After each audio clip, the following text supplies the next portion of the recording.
Aqua Teen, and I'm like, that guy's I'm far more excited to see Dave Willis writing Howard the. Yeah, I'm looking at like one of the stories right now, and like the updated info, and because it's Chelsea Handler and Erica Rivinoa are writing Dazzler and Tigress. Then Jordan Bloom and Patton Oswalt are writing MODOK. And then was it Hitmonkey? I don't see who's doing Hitmonkey. Josh Gordon, Will Speck. They were the team behind like Blades of Glory, Office Christmas Party, The Switch. Okay, and then The Switch. Remember that movie where Ryan Reynolds and other guy piss in a fountain and they switch bodies? Oh, is it Jason Bateman? Jason Bateman. Yes. Oh my god. Oh man. Those two guys have had like the craziest career turnaround because they were both like rom-com dudes, and now one is like the new action like comedy star, and the other one is like writing and directing like one of the biggest shows on Netflix. Was Jason Bateman? Ozarks. Oh. Yeah, he's like writing, directing, and starring in that, and it's supposed to be. I saw the first episode. It's really like it's kind of Breaking Bad-ish because it has to do with like drugs and cartels. Yeah, I heard like Game Night wasn't bad. That was like a movie last year. Like that was like on a lot of people's like kind of end of year list. That was the one with who plays his like wife in that one. She's in like a bunch of those movies. Rachel McAdams. Yes. I was like, it's not Leslie Mann because the person was not as funny. But yeah. And then they're gonna do like a Defenders team up called the Offenders at the end. This just seems like a kind of genius idea to have, like with the Disney kind of taking over majority control of Hulu, to kind of pump in, because I'm sure these shows are. I feel like these are going to be like in the, for lack of a better term, like the kind of Family Guy thing, not like in their style of comedy, but in that there's enough there for like kids to watch, but these are really like shows for like adults, not adults, but like kind of that like older kid, like teenager to like 30s. Because otherwise, I don't understand why you bring on Patton Oswalt and Kevin Smith, especially with a character like Howard the Duck. Like you cannot play that character like too cartoony, like too happy-go-lucky. He needs to be like this, like asshole, like drunk. I'm kind of wondering what the tone of these series are going to be. It's super early on. Also, Chelsea Handler I should include in that too, because she's not a clean comic. Patton Oswalt, I would say, is a clean comic. He is, but he does. Well, he's obviously a big nerd, but he's also like. I think the big like kind of like, oh, this is what they're gonna go for is like their last show is called The Offenders, and I'm like, I think that's kind of a bad name like for a pun for a thing, but like I think it's also just like, oh, like this is what they're gonna go for. You know, it's gonna. Yeah, even though we're not in the Discord chat, I'm gonna like still put my stuff in there. So if you guys want to look at it, because the image for it, I'm guessing this is the announcement image. Like this is not official. Like, okay, someone just drew that up. I would think so, because the Howard the Duck is shown here is from Chip Zdarsky. Okay, so someone just photoshopped that together. This is very interesting. I think this is all photoshopped. Okay. But I do think this is, but based on like those three people though, and Patton's the more family friendly. Like not that Kevin Smith can't. Actually, Chelsea Handler is the least kind of family friendly of the three. But I don't think it makes sense for this to be too kiddie. No, I mean, they have those shows already anyway. They have them on Disney XD, so they don't need to do that. No. I really hope that the voice of MODOK is MODOK from like all the other like Lego games and stuff. Yeah, because because the guy who does MODOK also does somebody's Heroes and Ultimate vs. Capcom, and I love that MODOK. The only person I could see doing it, and only because he's part of it, it would be Patton Oswalt. Yeah, I don't know if I would like that, but like that's the only other thing I could see. Otherwise, like, why change it? All these, like, I will kind of see. The only one I'm like not into at all is Hitmonkey. It's gonna be too much like Deadpool, I think. I never thought Hitmonkey was a funny character. I didn't think the joke was all that funny. It was like a shitty Daniel Way character in his not very good Deadpool run, and I'm like, okay. Yeah, whatever. It's like a Ninja Turtle, except it's a monkey and Deadpoolized. Yeah, I don't know. It could be funny. Like, it depends on how they write it. That is the one where like I don't know any of the names per se, like offhand. Like, don't pop anything into my head. What was that? Oh, like, and none of the names attached to that don't really bring anything into my head, like into the forefront into my head Oh, of yeah. like a feeling. Like the other three, like based on the three people, like I can kind of put together what I think that shows. Because I do think, I do think they're matched pretty good. I think of those characters, Kevin Smith with Howard the Duck works. I think Patton Oswalt with MODOK works really well. And I think Chelsea Handler, she's the one I'm not as I don't know as much like in the comedic world. Like I've not really seen a lot of her. I never really watched her shows, so I'm not really sure how much I actually like. I know less about her, so like I'm not sure. But those characters are two ridiculous characters, Dazzler and Tigress. So I think these are like I'm very excited for Dazzler. Dazzler's great. Dazzler does not get enough like. Oh, well, like they have to. That's a character where you have to lean into the camp as hard as possible because she's literally was like a character created to like sell like vinyl albums, right? Or she sort of. She was like she was a character created to sell something. Was I can't remember if it was like vinyl or like some old cartoon. They wanted to do like there's like a big history with Dazzler, but I think it's like.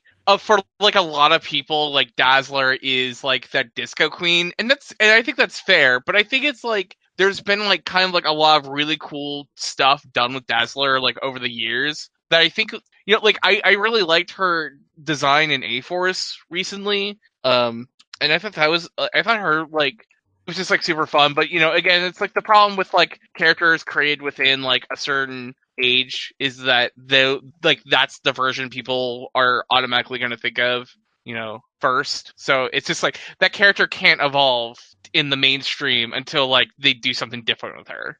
Mm-hmm. I do want to add one part to the story I just dropped. Oh yeah, and A-Force Dazzler had like a Thor equivalent of her that was from like the Secret Wars, and that fucking rad, like so cool. I'm trying to remember. I think the last time like I remember that character like reading anything was she in the Ultimate X-Men? She was like wasn't she like a punk goth girl?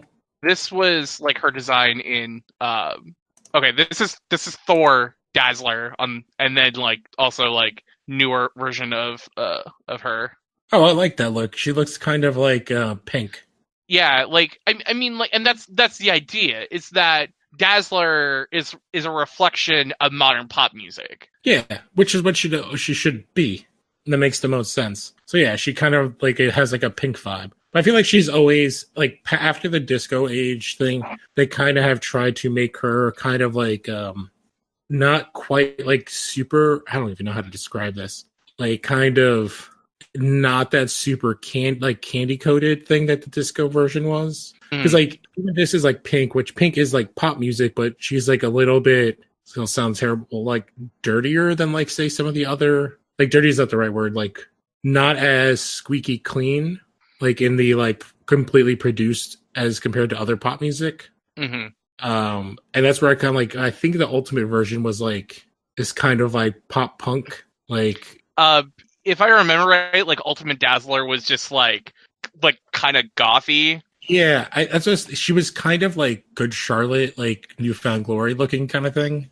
Yeah, which is like that pop punk era where like kind of like no, she wasn't like I was gonna say Gwen Stefani, but no, like she was like too bright. She was more like Evanescence. It was like what popped in my head. Yeah. But I do think this new metal. Yeah. I think this ties in. I think I added it here in the chat in the Discord. Yeah, it's the one right after I put in this, which is so Marvel hired. They created a new position and they hired the CBO of College Humor, who is taking over new media, which this would be part of. So it would be the company's digital platform, video production, and general online content. And it's Shane Rahamani. So. It is interesting. I think it shows like, obviously it's somebody who's been in the realm before, but it's also somebody that's been part of a company that has worked with both, I think all three, Kevin Smith, I know with Kevin Smith and Patton Oswalt, and I'm sure Chelsea Handler at some points at Oh, College Humor. I was gonna say, based on all the names, like I guarantee he's worked with all these people. Yeah, I don't know for sure because they're all comedy people. Yeah, like I don't know for sure Chelsea Handler's yeah. done it, but I know the other two for sure have worked over there. Either have worked with them or like worked with people who have worked with those people. Yeah, because College Humor did the Patton Oswalt, the thing where he played the penguin, right? I don't watch a whole lot of College Humor, so I would not be able to tell you. Yeah, I think there was like a skit at some point. It's the one where like Batman doesn't think people are dead. Like, oh, my parents, they're just on a farm. Did College Humor do the Don Cheadle as Captain Planet? Yes, I believe so. I've seen that. All right. Obviously, we're going through some of these news stories. Was there one you want to go to next specifically? So we talked about the Hulu. We talked about the new person. Do we want to jump to the DC story with McFarland or that Paramount story? If Ellen wants to talk about the Justice League story or the McFarland toys thing, like I've not been reading Justice League, so I could not tell you anything about. I wanted to bring up the Justice League thing like afterwards because there's one of the books I read. Okay. But it also ties into, since we're reading, you and me both have been reading that Martian Manhunter book. It's an interesting tie-in to all that. But I picked up like the first 2 issues. And now you're trade waiting. Trade waiting. All right. Well, let's go to the toy thing first. So McFarlane Toys picked up, which is kind of funny that they picked up the license for DC figures. Now, I've collected toys pretty much throughout my whole life. There have been some runs from DC collectibles that have been very good. But they have like this weird tier of toys. Like their tiers are really wonky. So most of the time, the toys you see like in stores for DC are kind of crummy. I think they're called like the multiverse line. It's where you get like a mix of the movies and comic book and TV show stuff. Yeah, I have a Zatanna figure that I don't think is very good. Yeah. It's like from the animated series, it doesn't articulate very well. Like it's on like a really crappy base. Was it one that was in like a red box? It was when they were doing toys for all the classic Bruce Timm animated series. Okay, well the Bruce Timm stuff is like a specific line. The main line that they've been doing is this like multiverse one, which they're I don't know. So, but then there's like this other, that's this tier that you'll see like in a Target or Walmart. And they're like, okay, like kind of articulated. They're kind of, I would say like in the $20 range, maybe like a little $15 to $20 range. And then their toys go up like crazy once you go past that level. So like, most of the ones I have are like in the next tier up from like the TV shows, and they're in like the $40 range, but they look insanely better. Trying to find some pictures of it here. But so McFarlane has kind of always done a pretty good job. Like I've had sports figures from them for forever. I've had I bought I went to I was conned into going to a toy store with my brother, and just because I was there and I felt like why not, I bought a Rick Grimes Walking Dead figure, and man, it did not look good. Oh, from McFarlane? Yeah, it was around the time it was based on the TV show, not the comic. Yeah. Well, they have like a ton of licenses. Was it the big size or was it like the little ones? Sort of like the I guess was it like the 6-inch scale, or was it like the smaller like 3 3/4? 6-inch. It's interesting. They have had some issues. Like I know they've done like Halo. They did Walking Dead. Most of the stuff I've bought from them are less in the actual action figure and more on like the like kind of plastic statue. So like they've had lines where like I've had Metallica figures, a bunch of Spawn figures. Obviously, they did a line of like American McGee. No, I'm trying to remember the other line I bought. I had Till the Hun and Genghis Khan, and it was like all those kind of like those kind of people, like conquerors.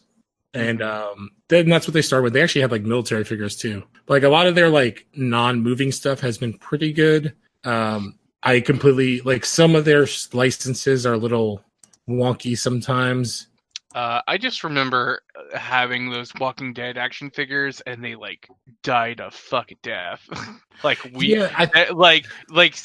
series 1 sold, and then we got like series 2, and they just sat. And then we got like, and because you order stuff in advance, we had series 2 and 3, and it was just like, oh god, like these will. It's like marking them down to $5, and we couldn't even like sell them for that much. I think that it was the same with the Halo figures when I worked at GameStop. Like, I think they just kind of, I don't know if it's like that those specific things don't sell well, like for those specific properties.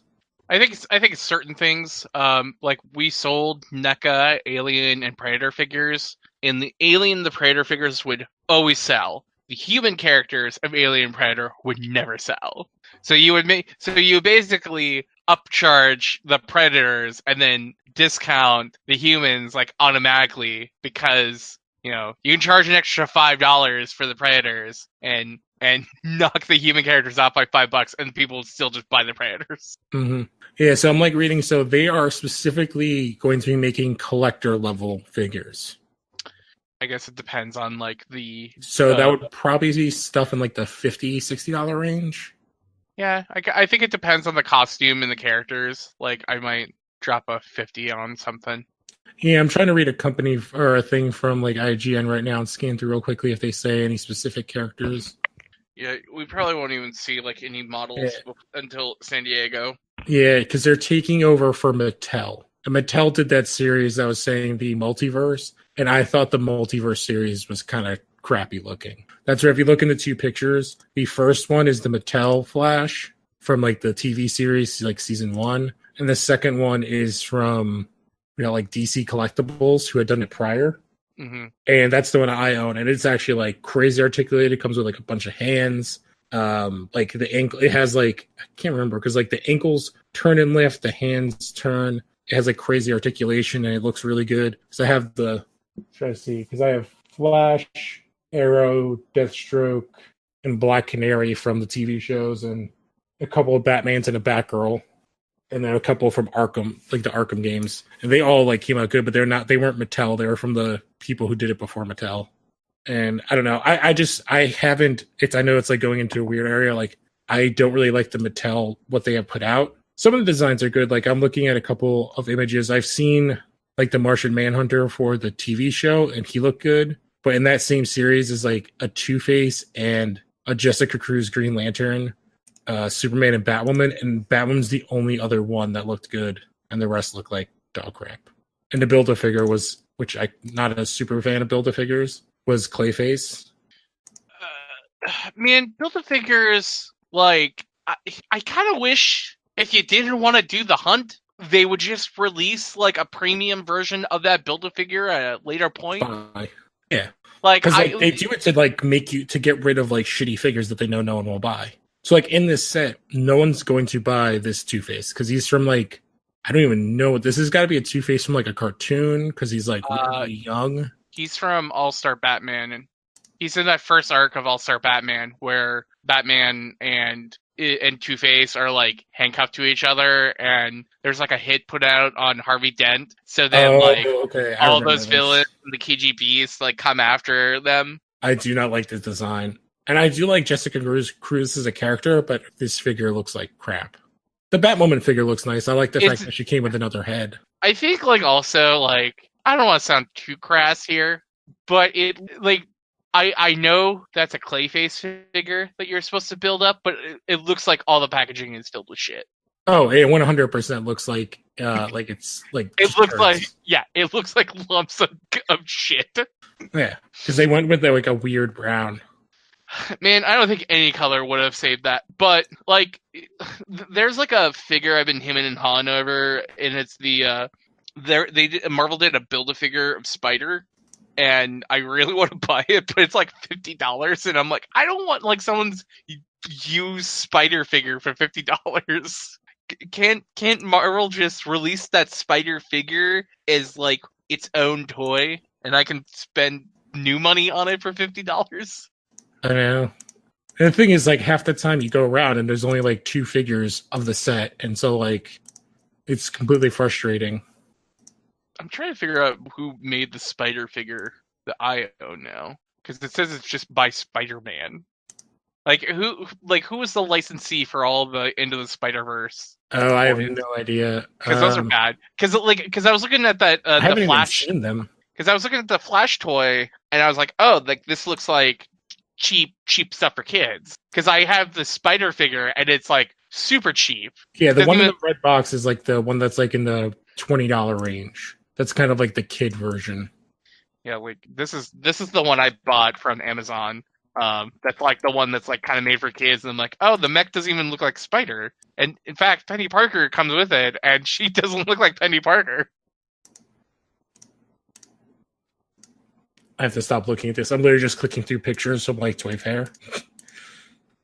And goddamn, Kotobukiya makes some goddamn awesome figures. Yeah. Well, I think it was they do. Statues I was looking at, but like their statue work is great. Yeah, like they did Armika, and I almost bought her at a convention for $70, and I kind of like, because I don't know, man, like I kind of want statues until like. Yeah, then you kind of like come to terms with like, oh man, like, do I really want? Like, what am I gonna do with a statue? Yeah, I know. Put it on my desk at work. Yeah, I have like a bunch of stuff. Like that's why I just sold like a ton of my pop figures, and I have one Kotobukiya, and it's the Arkham Knight. I know we've talked about that before, but like I do like the design of the character a lot, and I got him like on clearance when I worked at GameStop, so it was like $35.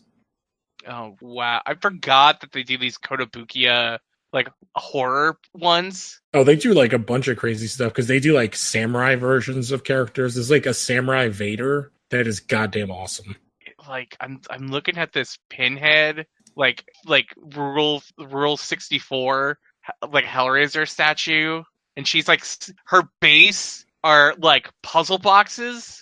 Yeah, there's like when you get to those high-end collectibles, they're so good. Like I would love to collect Hot Toys, but like I don't have thousands of dollars to throw at toys. Yeah, you're not my old roommate. My he would buy like he had like a $500 Juggernaut statue. Oh, he God. just like put it on our kitchen table, like, and just like kind of left it there for like 6 months. It's like he was like a guy who would just spend like hundreds of dollars on all those like real effects. Or is it real effects? Yeah, real effects and Hot Toys, like the two high-end ones. Yeah, and I was just, and like some of them looked like really rad. Like he had a Mysterio that I tried like getting him to sell me on, like when he moved out and he was going to box everything up, and he would not budge on the price on that. Yeah, those things are crazy. And most of the time, what's crazy is they are actually like not terrible investments if you get the right figures, because they do limited runs, especially if you get like a con variant, which their con variants are kind of bullshitty sometimes with real effects and Hot Toys, where it's just like you get an extra head, and that's the only way to get that head, which is like a really bullshitty variant. All right, well that was like Toy Corner. Do we want to talk about this Paramount? I do. Okay, this is a property I'm not familiar with. So Paramount announced this week that they are developing a film based on the Kyle Starks written and drawn OGN Kill Them All. It was released by Oni Press last year. It's basically like, so Kill Them All in Sex Castle is like the other Kyle Starks kind of like big originally like was a character created work that he did, and they're both like send-ups of like 80s action done with like a real like comedic twist to them. And Sex Castle's been in the works for like a couple years now. I know that the Russo brothers have like kind of talked about how they've been working on it and they really want to do an adaptation of it, but you know, it's like they're too busy working on a film called Avengers Endgame. So oh, I'm sorry, I just went to the pictures, and what the fuck is that Spider-Verse thing? It looks like the robot from RoboCop. Oh yeah, it looks like ED-209, but it's like this looks nothing like Spider from the movie. No, it looks nothing like it. It looks like they cobbled together pieces from other toys and just colored it blue and red and slapped a spider symbol on it. Yeah, like even if I like described you what Spider looked like, and you like had never seen it, and you drew it out based off of like what I like described to you, it still wouldn't look like that. Like it would look more like authentic to the movie. Does it have hands like that in the movie? Its hands like kind of like shapeshift into different. Okay. But like I have it to where it's like hid behind, like half of it's behind my computer, because like it also doesn't stand up very well, so I have it like leaning against like Oh, my. well, it has my, like those weird legs that come like really far forward, so you have to lean the top part like really far back to keep it balanced. But yeah, so I have him behind like one of my monitors and have him like have his hand out so he can like. So I can like press this little thing and he can shoot out like little beams. But yeah, I'm like waiting for a Penny Parker figure to replace. Yeah. If they put out like the one they gave her, because she looks so bad. Like if they came out with like a really good line of that, like I would love the Batman Noir, like from like that from Into the Spider-Verse, if it was like a really nice figure. Yeah. Also, that Hellraiser thing looks goddamn awesome. And I was reading the description for what is this movie called? Or Kill 'Em All. It sounds like The Raid a bit, but like in a, I guess it seems with the art like a more humorous way. Yeah, it's like I posted up a couple pages in the chat, but basically it's just like it's like it's like them trying to like work their way up to the top of this building to like get to the boss. And like the main guy is like this hardened cop who like doesn't play by the rules, and he has like an assistant with him who's just like super by the books, and it's all like, and it sounds like super cliche because that's kind of like what it is, but yeah, like he looks like Stallone, like a little bit of Stallone mixed with a little bit of Clint Eastwood. He's got like this Stallone kind of build, but like the Clint Eastwood no eyes. Yeah, the main cop has a trunk full of guns that he calls his arsenal, and like his partner is just like freaked out by this, and his response to all this is like, when are you gonna stop being weirded out by how hard as hell I am? And it's like it sounds cringy, and like it might be like something you would get tired of like real fast, but like Kyle Starks, I think is the best comedic like comics writer in the game right now. Like I think you'll be like really hard pressed to find someone who writes like dialogue is like dumb but like as funny as he does. Like a lot of people like would currently know Kyle Starks, the guy who is currently writing the Rick and Morty comics for Oni Press, but I would highly suggest checking out like Sex Castle or Kill Them All, or the Image book that he did last year called Rock Candy Mountain, which was about hobos in the 1920s looking for Rock Candy Mountain, and also the devil's there. Wow, that sounds crazy. But the cool thing about, Rock Candy Mountain's 12 issues, and Sex Castle and Kill Them All are both OGNs. So, you read it and you got a full story. Awesome.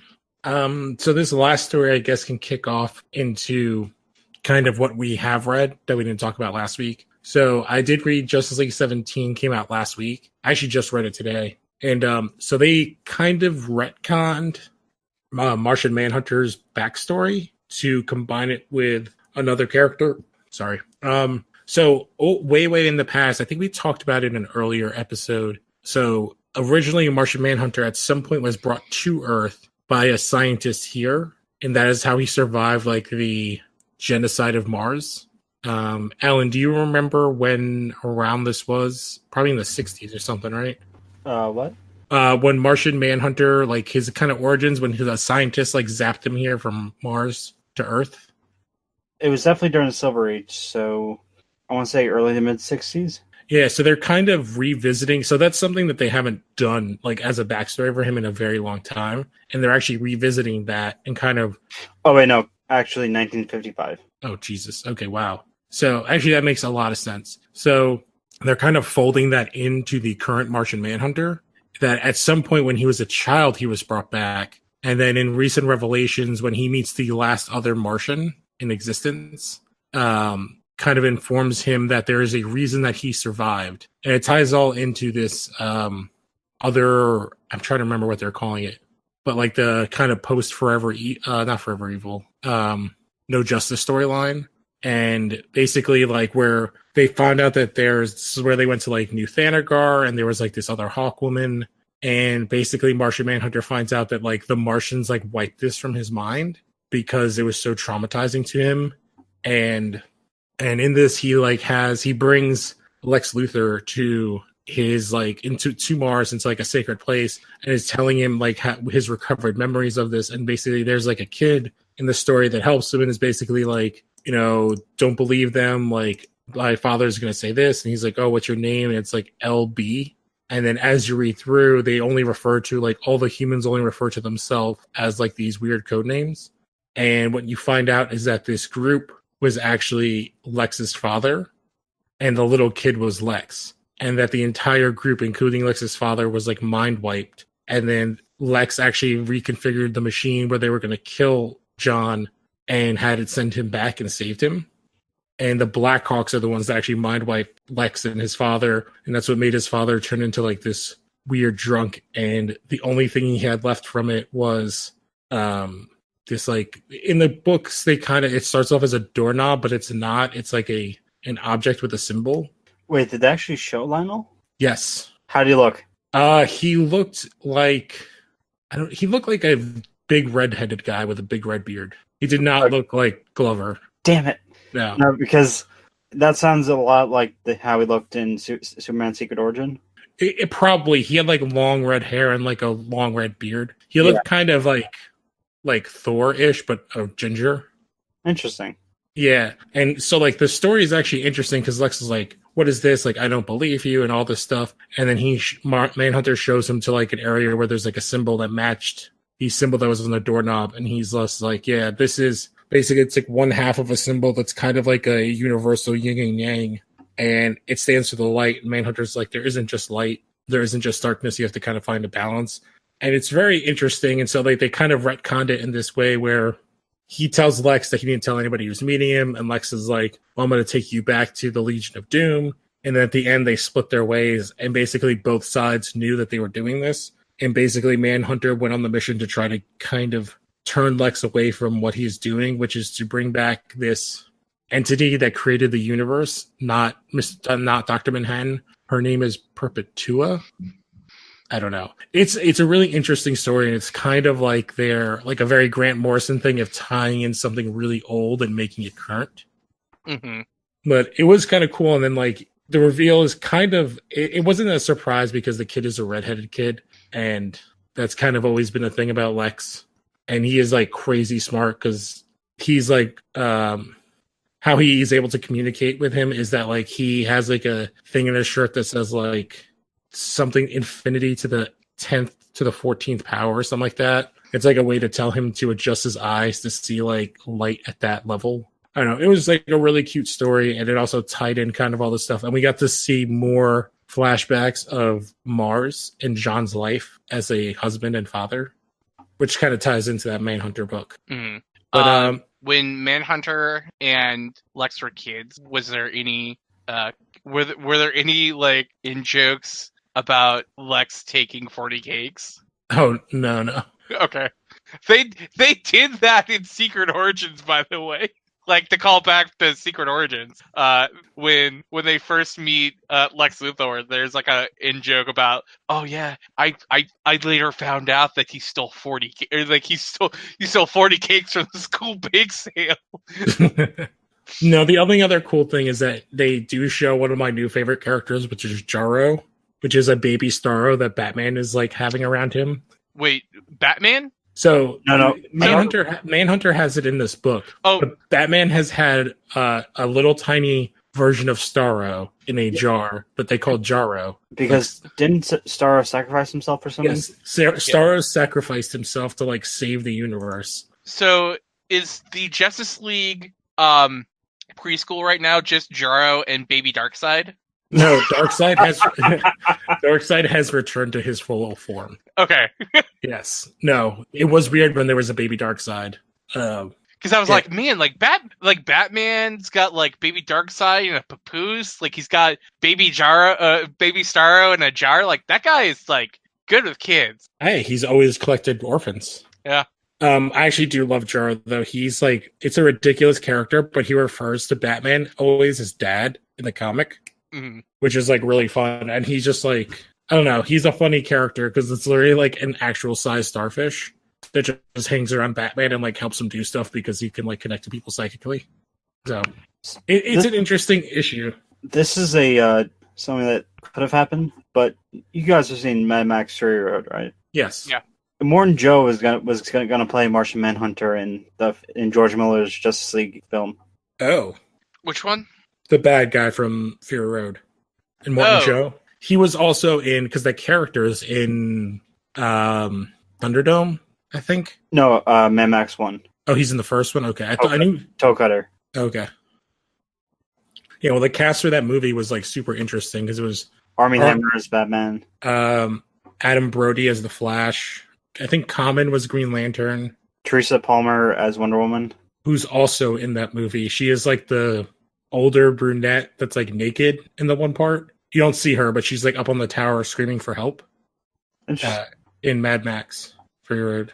Mm-hmm. And I'm trying to remember. What is the guy that's in all the Seth Rogen movies that's super skinny? Oh, Jay Baruchel is going to play Maxwell Lord. Yeah. They are working on a documentary on that, which will be really interesting. I do think Armie Hammer would have been an awesome Bruce Wayne. Like a younger, he was like 22 or something when they were filming that, so he would play like a really young Bruce Wayne. And instead he became Lone Ranger. Yeah. Yeah, man, that dude's got like a bad agent. Yeah. Well, he did Man from U.N.C.L.E., which is supposed to be really good. On some Man Goal. Yeah. And also at the same time, it's a remake of The Man from U.N.C.L.E. Like I don't do like a big movie like a year ago that was like an Oscar movie. Yeah, he was in the one where he was Call Me by My Name. Yes. Yeah. So he was like one of the two stars of that. So he definitely did not become Cavill because they were kind of around like the same thing. Obviously, they're both in Man from U.N.C.L.E. But, I feel like of the two, Armie Hammer is doing better than Cavill. At least Armie Hammer was nominated for stuff. Like I don't know. Yeah. I the only thing that I know that that Henry Cavill is doing is that Witcher series. Well, and he did the Mission Impossible before that. Oh, I didn't see it. I heard that was very good. Yes. But it's like also like my, I don't know, man. Like it's Mission Impossible 6. It's like I'll see it at some point. Yeah. Well, it's also like Cavill made his mega money from him playing Superman 3 times. So now he can go play like The Witcher on Netflix, and because he likes the game. So like, more power to him. Oh, I guess Armie Hammer's in Death on the Nile. Oh, the sequel to the Murder on the Orient Express, which is a remake of like a 60s film, which is based off of a novel. And the funny thing, Flint from G.I. Joe Retaliation was going to play Superman. Wait, which one is Flint? He's the Was Retaliation the good one? Yeah, Retaliation is the one. Not the good one, but like the one that's not a complete failure. Yeah, Retaliation is the one with The Rock and Bruce Willis and Adrian Palicki and. Yeah, that one's not bad.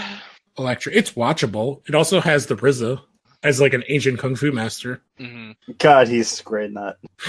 Well, it's what he likes. He loves kung fu. So why don't we get into what we are going to be reading this week, since we have no more news, or if there was any comics that you read either what you read or what you were going to pick up this week. Well, I only read one. I was only able to read one thing so far this week. And you obviously know what it was because I sent a picture of it, one of the panels to you. Oh, yes. I'll start since it's really short. I read the first issue of Smallville season 11, volume 1, and God, it felt like comfort food. Well, yeah. So for people that don't know, this is the comic that picks up after the finale of Smallville and continues the story. And builds out that universe, which I believe they add like Batman and Green Lantern and like a whole bunch of other characters to it, right? A bunch of characters we didn't have a budget for in the show.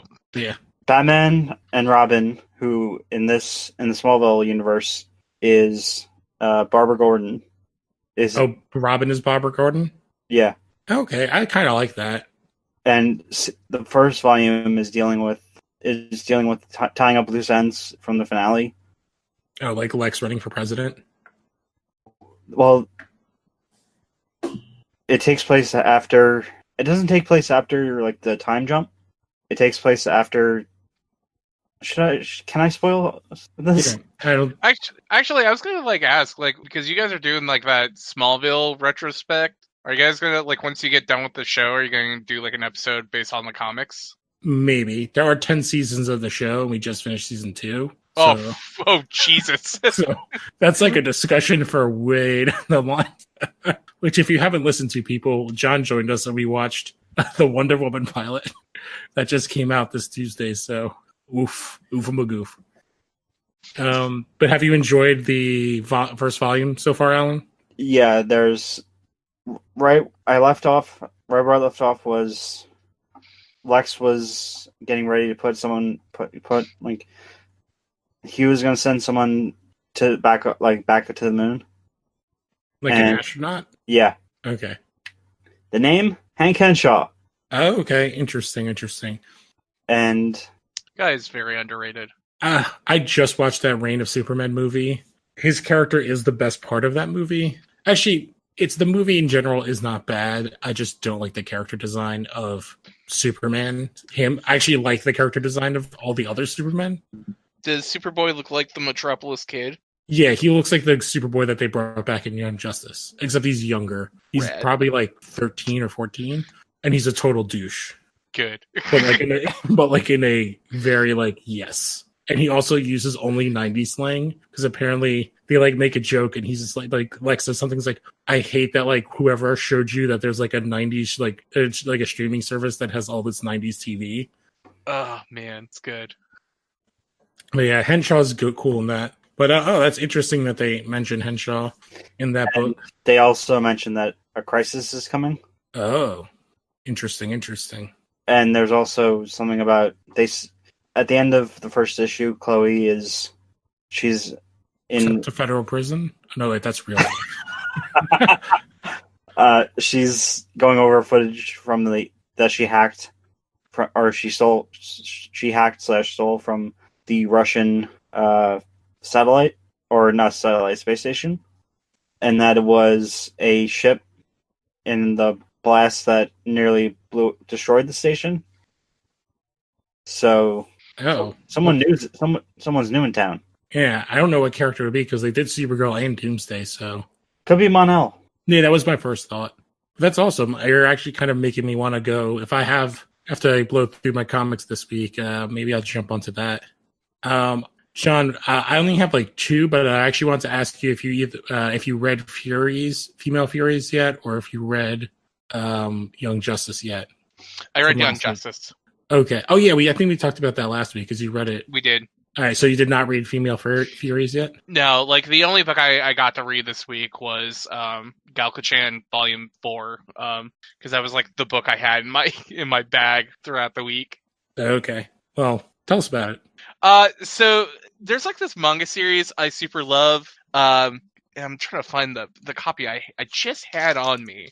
I know. Oh, it's here on top of my computer. There's an anime for this currently. You could go find it on Crunchyroll. Like each episode is about 5 minutes, and they did about 12 episodes of this. But the show's called Please, or the book is in the show are called the same thing. Please Tell Me Galka-chan. And it's basically a high school slice of life book about a classroom of kids, dealing with just random stuff that a classroom full of like high school kids would talk about. So just like random, just conversational stuff, some stuff about growing up, some stuff about puberty and sex and relationships and body positivity and like all this other different stuff. The book is just like super fun. Each page is like a different story. Some of them take maybe about 2 or 3 pages. There's also some like really cool stuff with like the 3 main characters and their older sisters who all know each other, or like their moms who kind of all know each other. And so it's like you get to also see like their same conversation being told from different generational points. and the newest book is like pretty cool. But yeah, like the three girls, there's Galco, who's like the like there's like this concept of kogal in like Japanese culture of girls who wear a lot of makeup, tanned, blonde hair, and so like all the characters' names are just like basically puns off of the thing that they're like character, like they're like of what they look like. So she's like best friends with a girl named Otako, who's like this who's like young, or she's like super kind of like petite nerdy girl because she's like an otaku.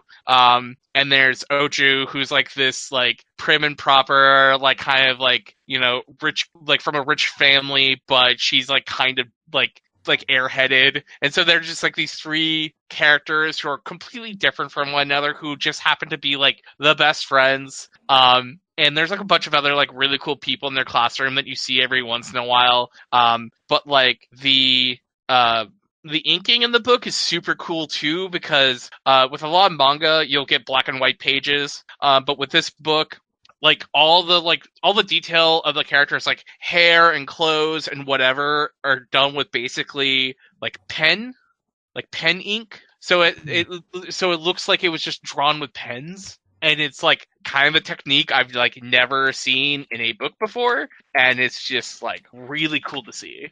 Oh, that's like awesome.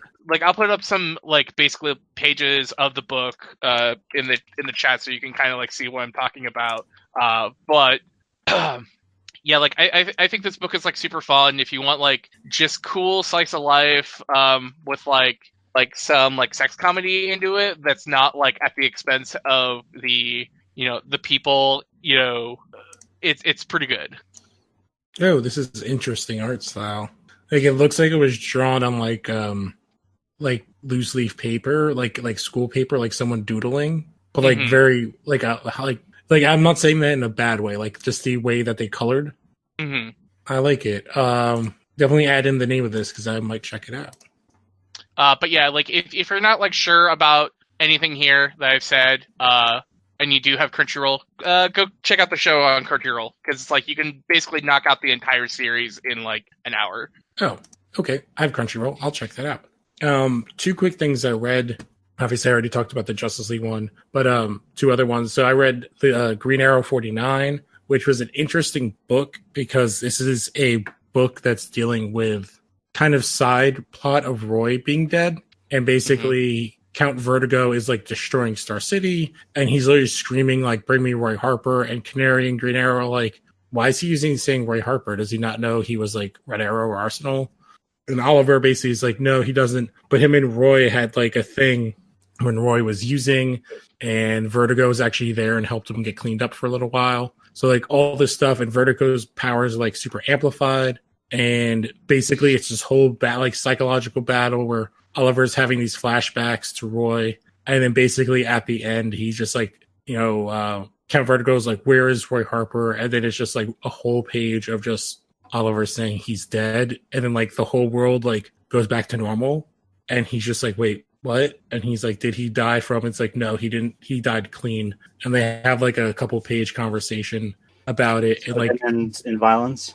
What'd you say? It didn't end in violence? Well, it doesn't. And then Vertigo like throws like a really bullshitty jab at the end of like, let me see if I can find the actual thing he says, because he literally says like something really shitty at the end, and Oliver just like starts beating the shit out of him, and Canary actually has to pull him off because he's like bugging the fuck out. This is also the second last issue. Yeah. Yep, I know. So this is a book that I've been trying to find, but like I do like the art in the book. He says, you need not tell me how he died, Archer. Just tell me he died free. And then it's like an empty, and it's like, well, where's the pity? Another citizen you couldn't save. Oh my god. And then Oliver just starts beating the shit, like cracks him in the face, and then like pulls a bow, like pulls back on it, and is like basically like flips the fuck out. And Canary's like, please don't kill him.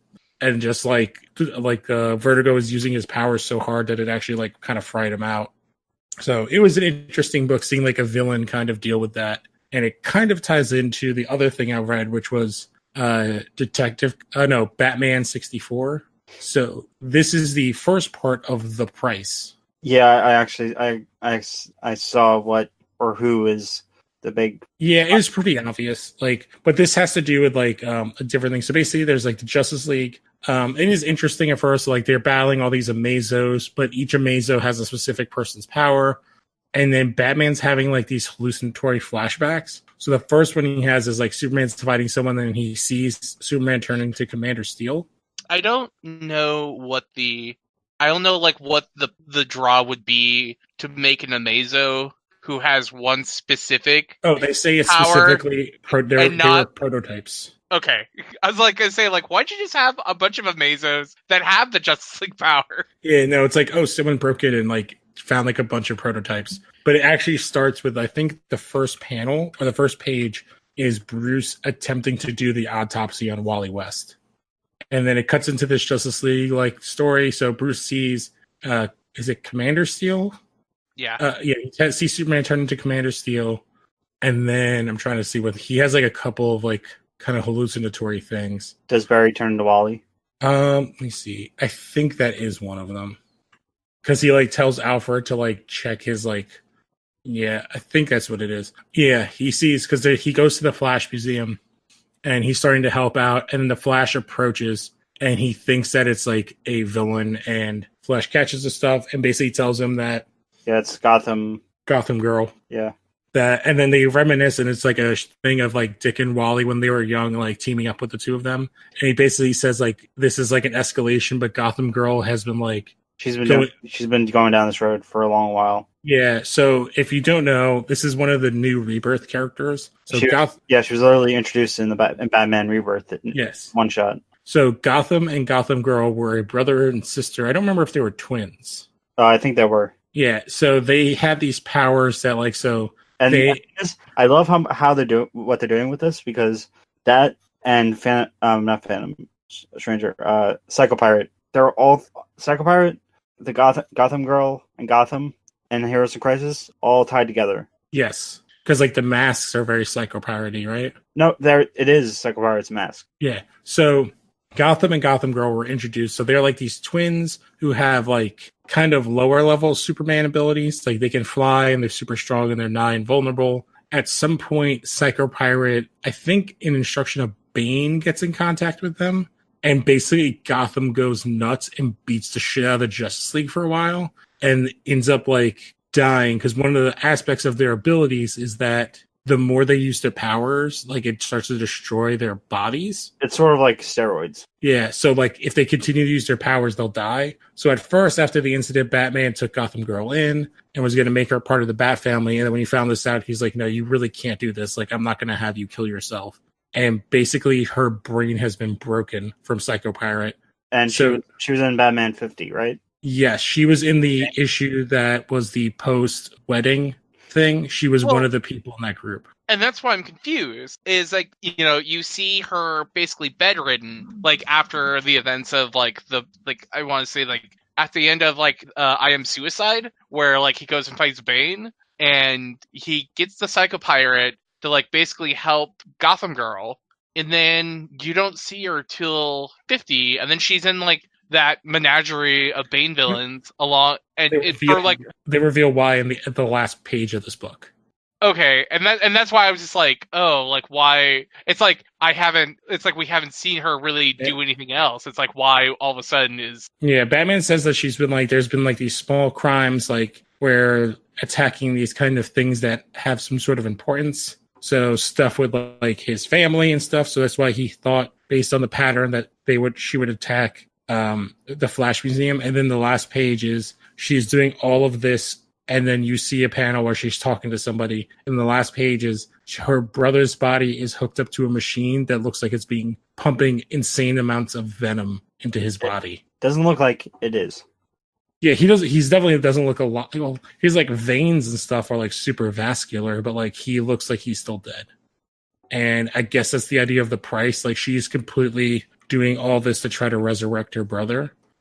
She's also walking around like really weird. She's like totally like cuckoo crazy now. What's the current I don't know how I feel about this. I feel Yeah, like it's a for- it's- I feel like the payoff for Gotham Girl is like not that great. I don't no, know. it isn't, because they are characters that when they first introduced, they were like people were thinking that they were going to be what are the characters from Watchmen?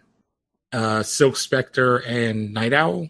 Oh, I didn't think that. No, that was a rumor for a while Oh, that's a dumb rumor. when they were first introduced, because they were like, oh, because it was shown that like when that idea first popped up, and that because that was the same time as the multiple Jokers, and people thought one of the Jokers was the comedian.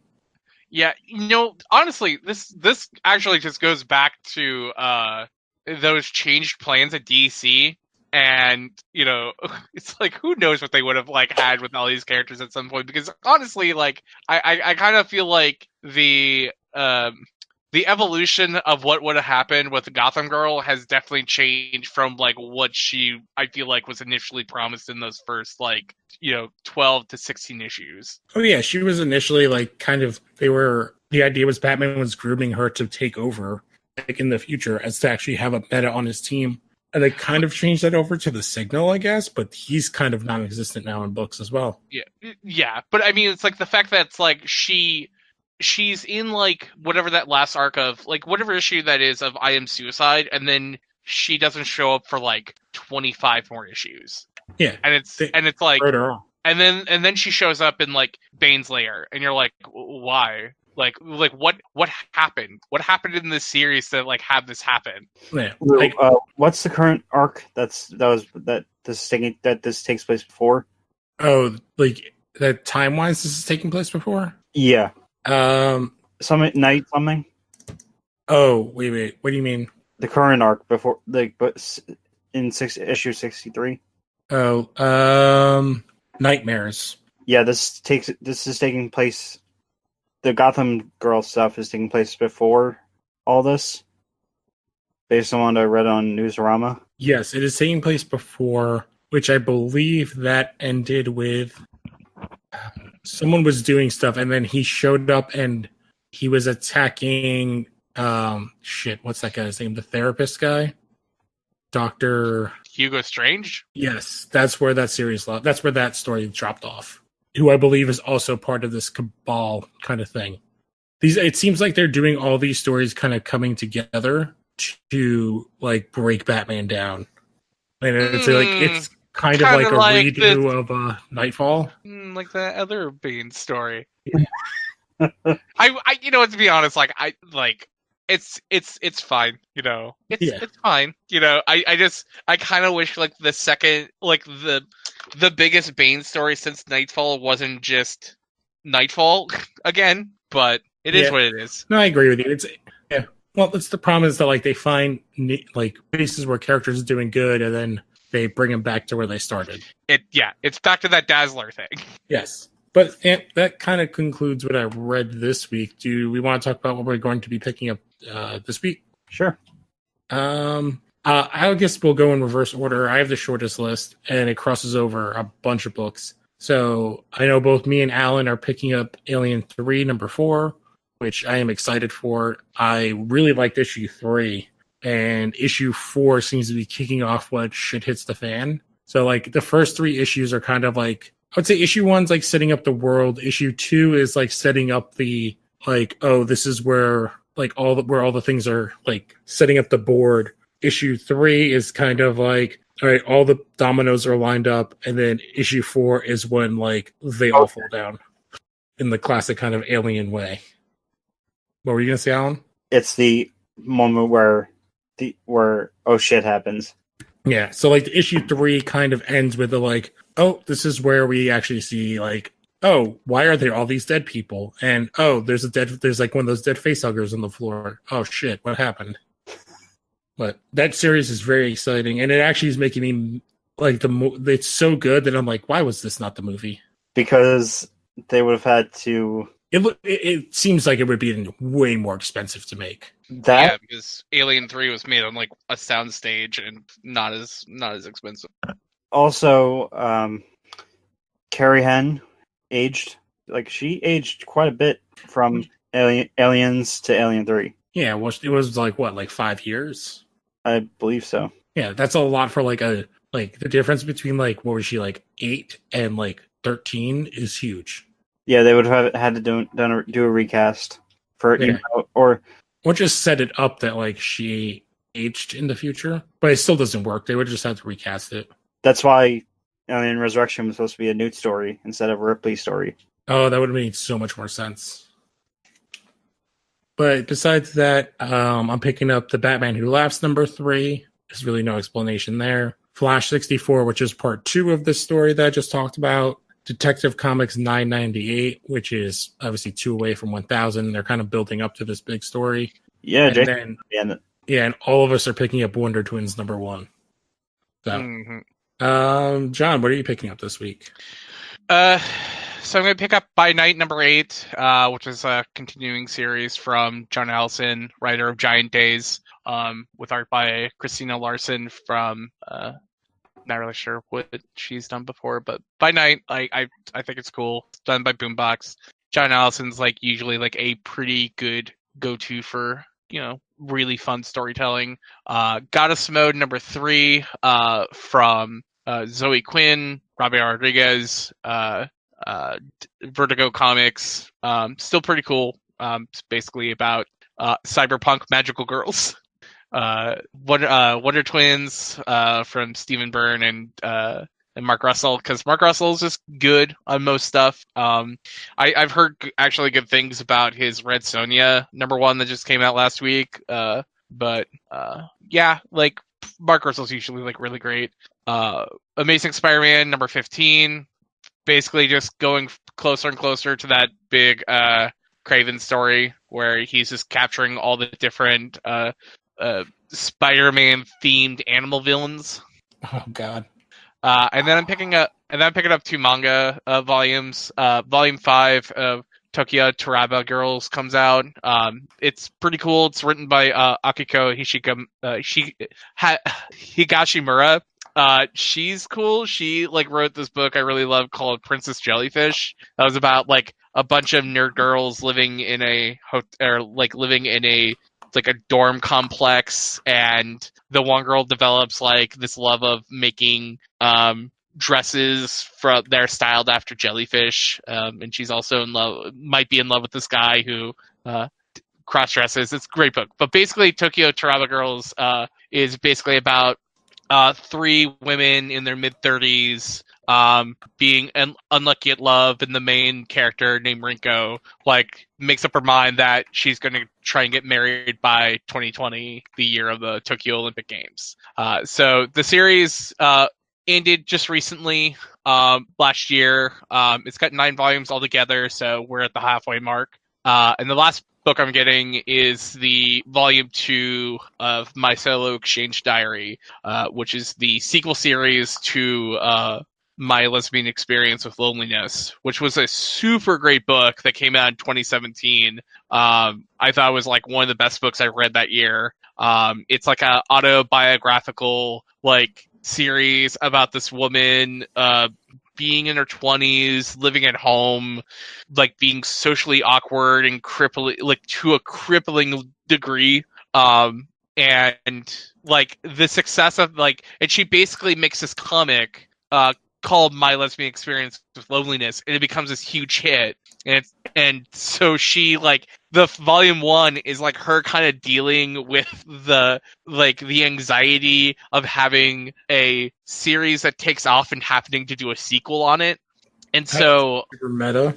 And so the sequel, so the Exchange Diary is her just basically writing her thoughts out, and just drawing them out. And volume 2 is like her like now like not living with her parents and living alone, and trying to build up relationships. But it's just like hard to meet people. It's very like it's super relatable, but like I think the art's super wonderful. It's if you deal with like any kind of like depression or anxiety, it's just like you felt this way before. It's just very good. It's a very good book. And so volume 2 of that will be out this week. That sounds awesome. Sounds like a book that could fit perfectly for when this drops, which is Valentine's Day. Yeah. All right. Al, do you want to close this out with what your picks are for the week? Yeah, Amazing Spider-Man 15, Punisher 8, Thor 10, Flash 64, Wonder Twins, and Alien 3 issue 4. It's funny that between the three of us, we have like lots of crossover for this week, which I guess is just like us kind of cross-pollinating with each other a bit.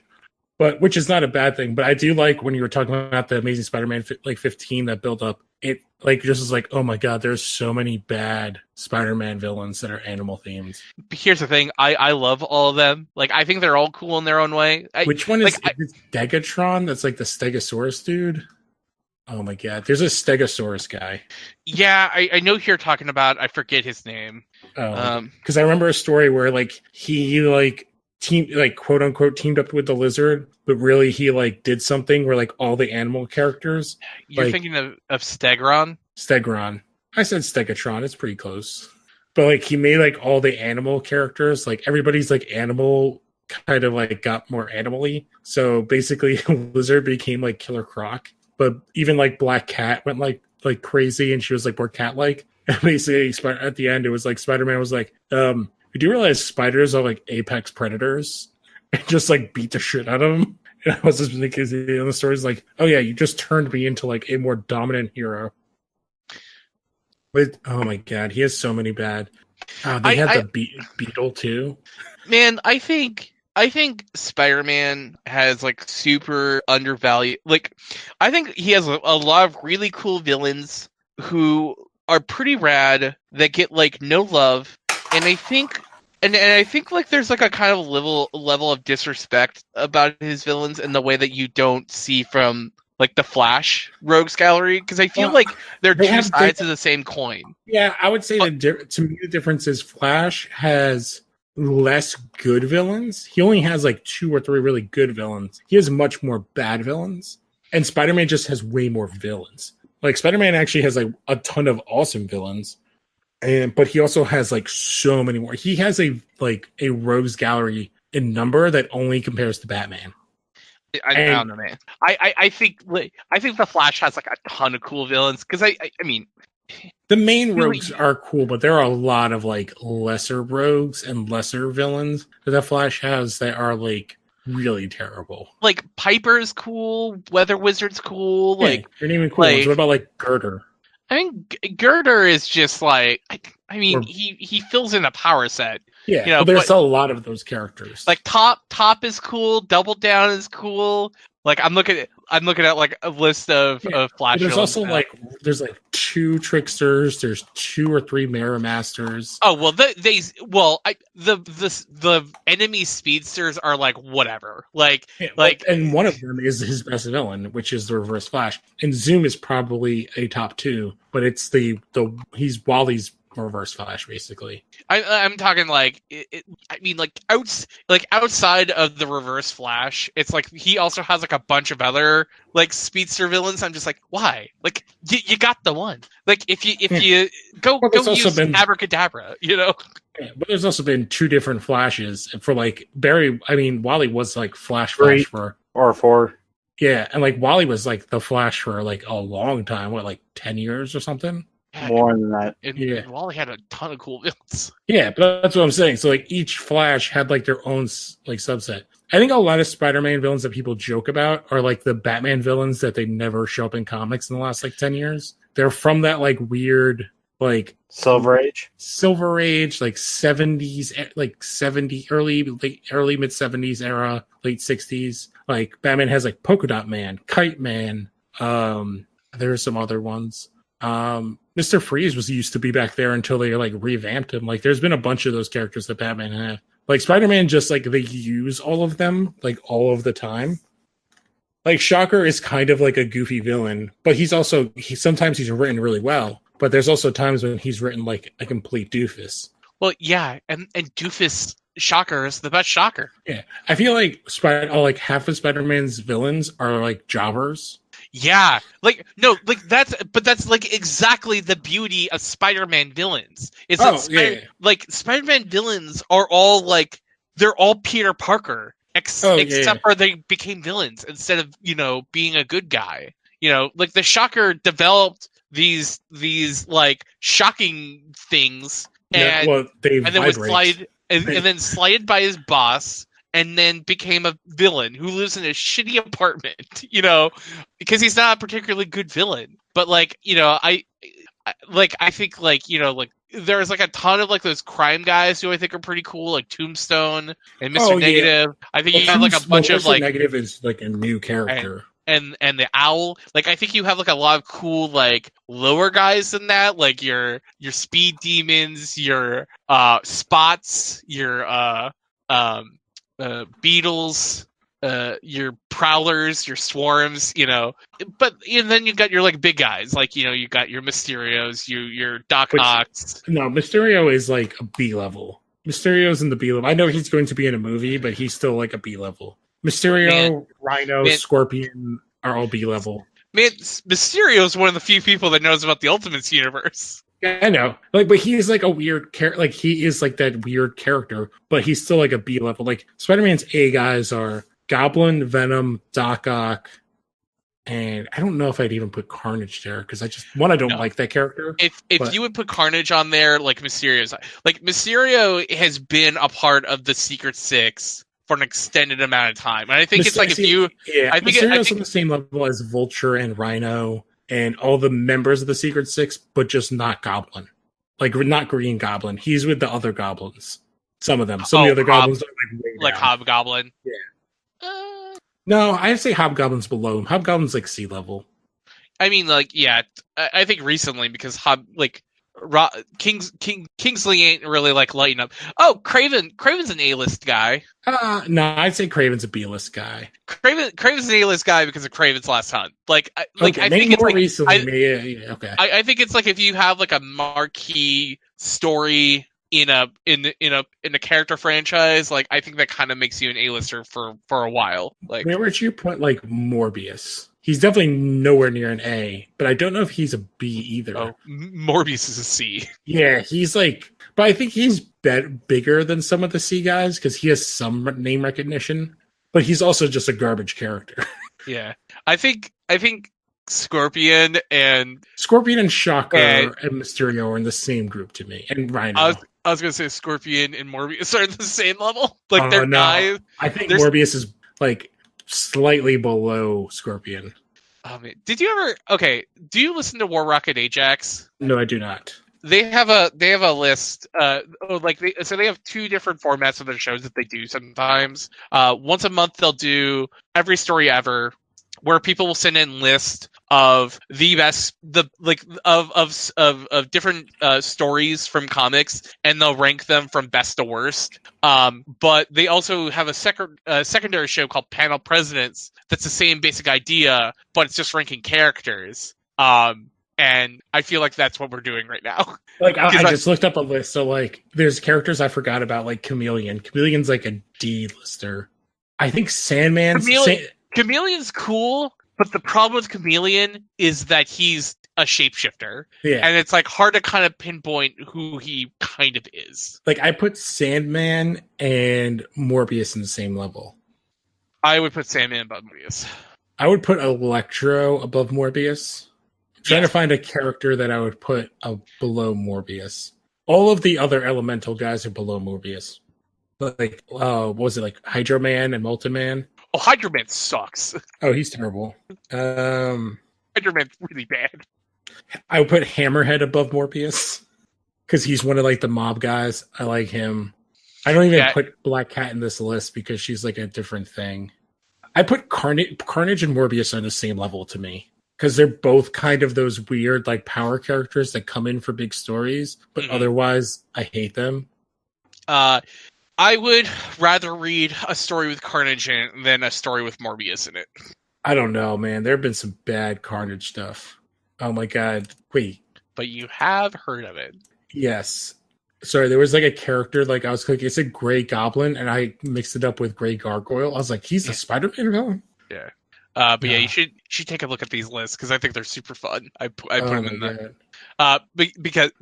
So basically on their Every Story Ever, their number one story, so the top 5 is If This Be My Destiny from Amazing Spider-Man number 31 through 33, Batman Year One, Pluto, Fantastic Four 48 through 50, The Coming of Galactus, and number 5 is Watchmen. And then at the very bottom of this 700 numbered list is Identity Crisis. Like when they started this list, they were like number 1 was Batman Year One, and number last place was Identity Crisis, and they're like, I don't think we'll ever get a story as bad as Identity Crisis. And this year, Holy Terror ended up making the list, and they were like, that's number 2, 2 from the worst. I don't know. Heroes in Crisis might take the spot. Yeah. And then on that list. And for panel presidents, their top 5 is Spider-Man, Batman, Doctor Doom, Superman, and Cap. And then their last play. Oh, wait, actually, they've actually updated because their number. Yeah, okay, so Spider-Man, Batman, Doctor Doom, Superman, and number 5 is now Scrooge McDuck. Yeah.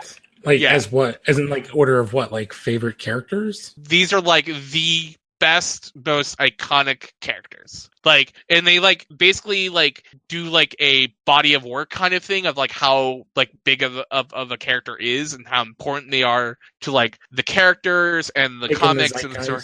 Well? Yeah. So what was it again? You said Batman? Spider-Man is 1, and then Batman, Doom, Superman, and then Scrooge McDuck. Doom as in what? The video game? Dr. Doom. Whoa, he's the odd man out there. Wait, so it's Spider-Man, Batman, Doom, then Superman? Yeah, and then Scrooge McDuck. Honestly, I have more of a problem with Doom being up there. They have markers for all of when they add them to the list. But they are very high on those Jack Kirby Fantastic Four stories, and I think that's what a lot of Doom is kind of up there for. Yeah, honestly, and I'm not not that I love the character, but and I know I guess it's interesting that there's a villain up there, but how is Wolverine how is Wolverine not the Marvel character? Wolverine. Because he is such a big character. Wolverine is number 31. That's insane. This list is invalid. Throw it out. Everyone who's after Scrooge McDuck? Captain America is 6. The Thing, Lois Lane's 8. Sailor Moon is 9, and the Flash Wally West is 10. While Barry Allen, the Flash, I know is oh man, he's 175. That's insane. The only reason I could say to put Wally high up on the list is because of the Justice League cartoon. Because technically that's the Wally West version. Barry Allen is between Moon Knight at 174 and Hal Jordan at 176. That's insane. Okay, I want to see this list because this list sounds beyond dumb to me. This list is so what? Oh man, it's good. Oh man, Hellboy is at number 17, and after him is Jughead at number 18. Oh my god! I'm okay with them being up there, but it's what do you so how do they? What is their criteria? So they're ranking this based on importance in comics, importance in the one guy who's super high up on their list that I just do not agree with at all. Oh wait, no, I'm sorry. I'm thinking of a different guy. So when I saw Destro is super high up, and I thought he was the Justice League villain. Oh no, Destro as in G.I. Joe? Yeah. They love Destro. Oh, he's so terrible. Why isn't it Cobra Commander? Cobra Commander definitely should be higher than Destro. He's goddamn Cobra Commander. Oh my god. Cobra Commander's actually not on their list yet. That's okay. This list isn't. So can you just? No.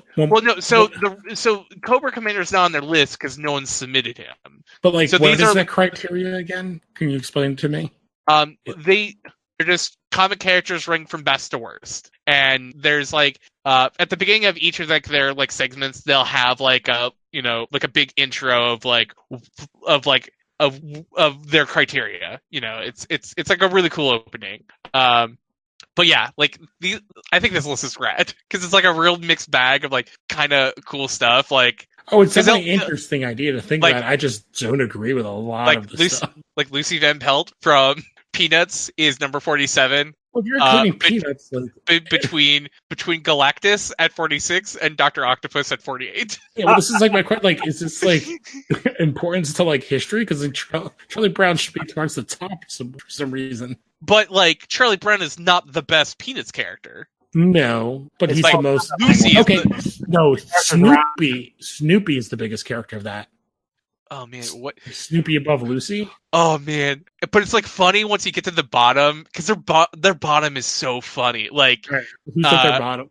Their bottom 5 is Hemogoblin. He's the worst. Oh God, no. He's the AIDS vampire from DC Comics. Marcus. I forget like exactly where Marcus is from. Number 416 is Dr. Light. Which one? Wait, the male one? Arthur Light. Arthur Light. Okay, I'm okay with that. Jam, who is like from this really shitty comic. Cal AOL Turner from Marvel. Wait, which one is he? Cal AOL Turner is the main character of Marvel, which is like also one of the worst Marvel comics ever made. Wait. Is he the Marvel boy?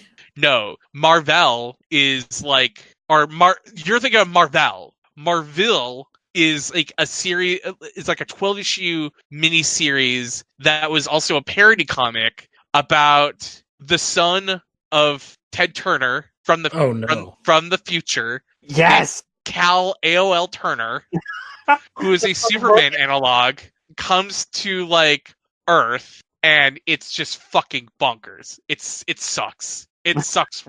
It sucks the biggest bag of dicks. Oh my God. It's like honestly, it's like one of those things where it's like people are like, "Oh, this is the worst comic I've ever read." Like, dude, Marvel is bad. But at the bottom here they got like Ed Crankshaft, who sucks. They got Funky Winkerbean, who sucks. Pandora, she sucks. John Arbuckle is at the bottom of his list. He sucks. Is it Pandora from DC? Yeah. Oh my God. That was the biggest waste of a character that they were teasing for so long in New 52. Hank Hall, he sucks. Arsenal. Oh, Hank Hall's at the bottom? Oh my God. Yeah, he deserves to be there. Oh God, he's so terrible. They have Hank Hall as Hawk, Monarch, and Extant. Oh, well, Monarch is like the story where it was definitely not supposed to be Hank Hall. It was supposed to be Captain Atom, and everyone figured it out too fast. So they read. I love DC Comics and their readers. Yeah, well, it's the same thing that pretty much everyone has said that they did with Red Hulk, and then Marvel won't admit that that's what they did with Red Hulk. Yeah, because it's very obviously when you read like the first couple issues that it's Doc Samson, and then like, oh shit, that's why he has no mustache. It makes no sense why when Thunderbolt Ross hulks out, he loses his mustache.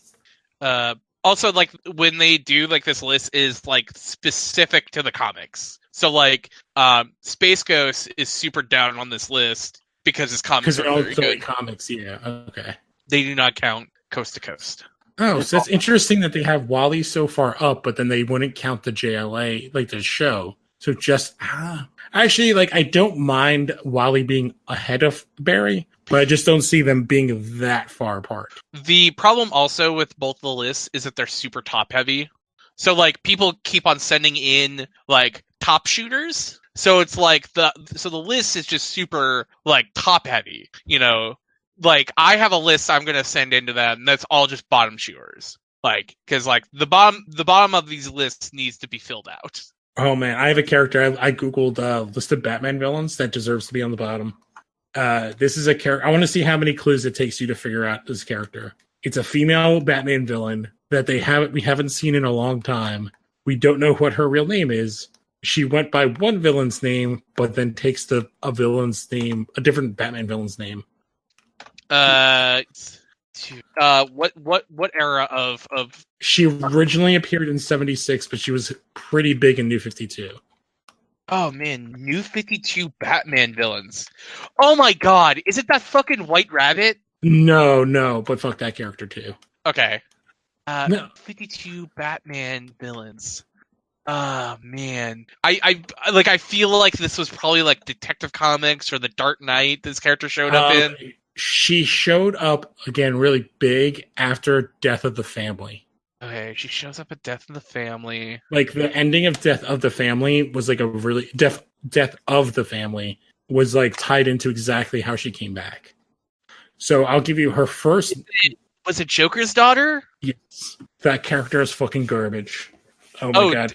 Like, Because her I don't know, name man. is Like Duela Dent. Yeah, Duela Dent I thought was kind of cool, and then they just like. Okay, maybe it's just her new 52 version is so bad. Oh yeah, Duela Dent in the new 52 fucking sucks. Yeah, like it's because it was like the problem with like every new introduction of classic Batman characters in the new 52, where they were just like grim, dark, and like in the previous in the previous universe, like no, she was more interesting in the previous universe. Yeah, and she had like friends with Riddler's daughter, who I thought was kind of cool too. And they had they were like these two friends, but like they do like this kind of cool thing with her in Teen Titans. Like they reintroduce her, and she's on like the Terror Titans. And then she finds out the Terror Titans, like that the Teen Titans, like basically are like, hey, like, do you want to join our team? And then she's like, oh yeah, sure. And then she fights the Terror Titans with them, and she's like a new member. And then like an issue later, they kill her off because of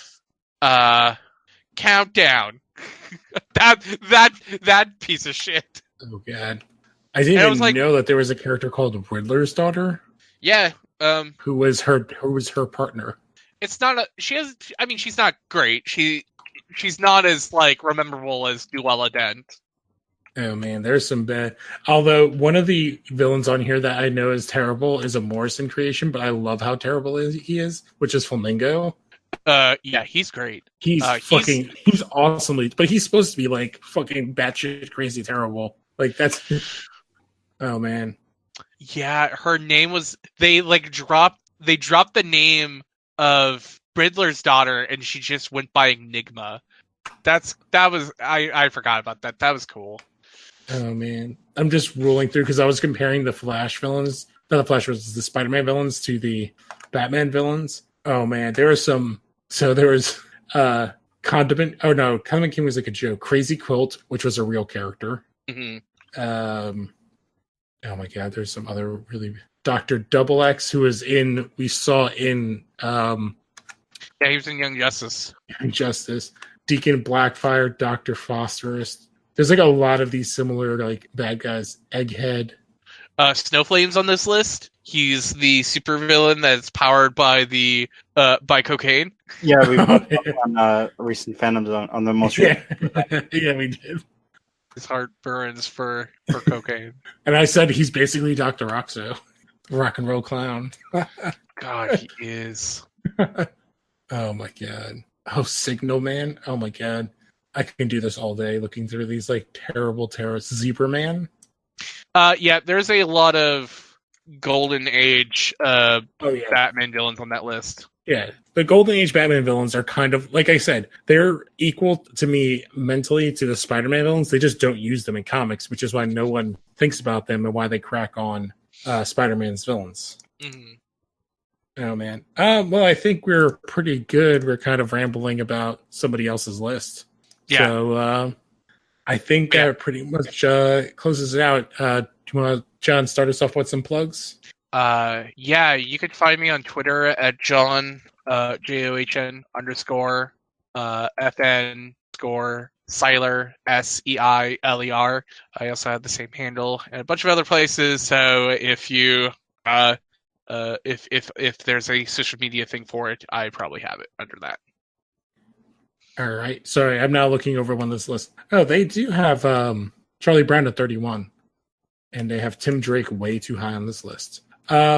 Me and Alan also do another podcast that John joins for a bonus episode, which is Smallville Chronicles. It comes out every Tuesday. And then John also joins me and Alan sometimes for Legion of Tunes, which is on the Los Horror podcast empire. So go to loshorror.wordpress.com. Say that right, Alan?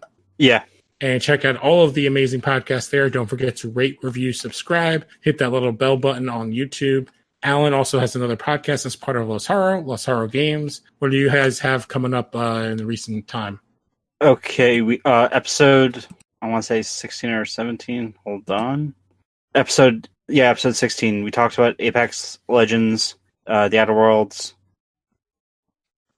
We actually, the episode was actually nearly 2 hours and 45 minutes. And I want to say a good 2.5 hours was just us talking about me Emmett and Graydon talking about what we were playing, and Hunter literally asked, hey guys, can we not have a 3-hour show this week?" So, All right. I'm sorry. I'm still looking over this list. How are there characters in the top 100 that were in like one book? hey, Like, first impressions. Carrie Kelly is number 69 and Dr. Simon Hurt is number 83. They were in like one book each. Yeah. I guess technically Carrie Kelly's in 3. But Dr. Simon Hurt is in a banger of a story. Yes, I'm not saying he's not. I'm just saying like wait, Dr. Simon Hurt and who was the other person?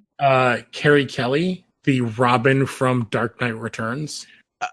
I mean, Carrie Kelly is in a really good Batman story and also in a very bad Batman story. She's in a good one, a pretty bad one, and then a very bad one. No, not a very bad one. It's the worst. The worst one. Because Frank Miller's a piece of shit. Oh yeah, the third one is real bad. And I read it because I'm a completionist.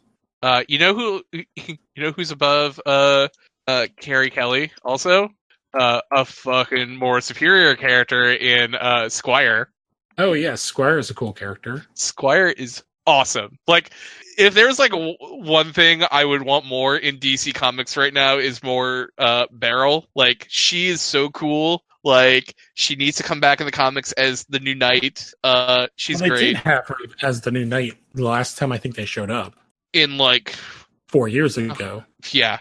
Oh, there's a couple like Simon Baz is like, I like that character, and he's number 73. He's the third Green Lantern.